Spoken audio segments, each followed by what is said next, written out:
Hello, I'm Robert Spurway, Managing Director and Chief Executive at GrainCorp. I'm delighted to be joined by Ian Morrison, GrainCorp's Chief Financial Officer. Today, we're announcing GrainCorp's annual results for financial year 2024. Underlying EBITDA of $268 million and an underlying net profit of $77 million. So another strong and resilient year for GrainCorp.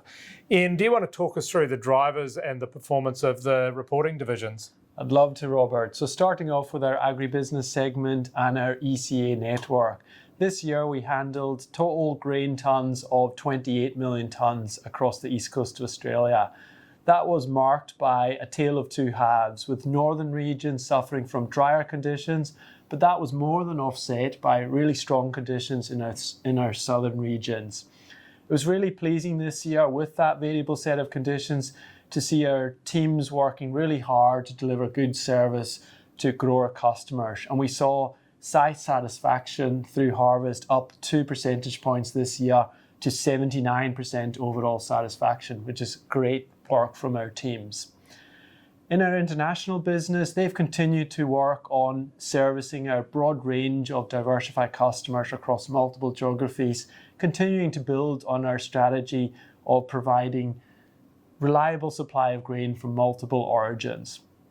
Moving on to our nutrition and energy segment, it was pleasing again this year to deliver record crush tonnes of 540,000 tonnes. That continues an excellent trend over a number of years now. Really pleasing to see these operational efficiencies continue to be delivered.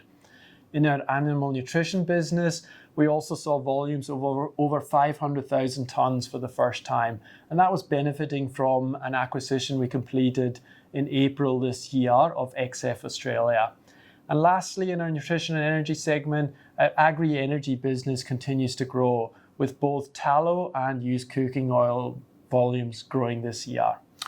I think in summary, Ian, we've seen the teams across GrainCorp really managing to control what we can control in what otherwise has been a market with some challenges in it through the year. The dry conditions in the north of Australia, but also a very competitive global market.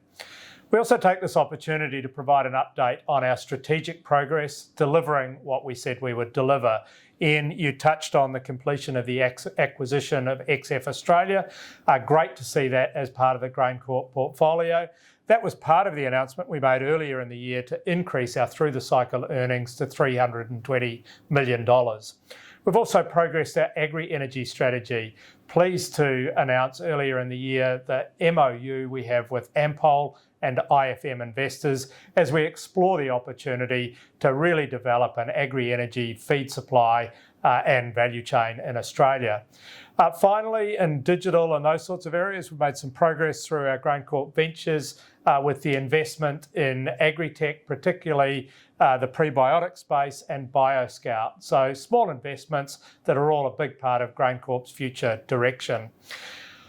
All of that performance and the strength of the balance sheet leaves us with $337 million in core cash. So business performing strongly and in a strong position.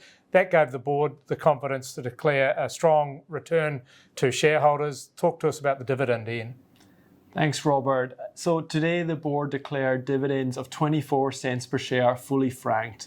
And that's in addition to 24 cents per share at the interim period following our half-year results.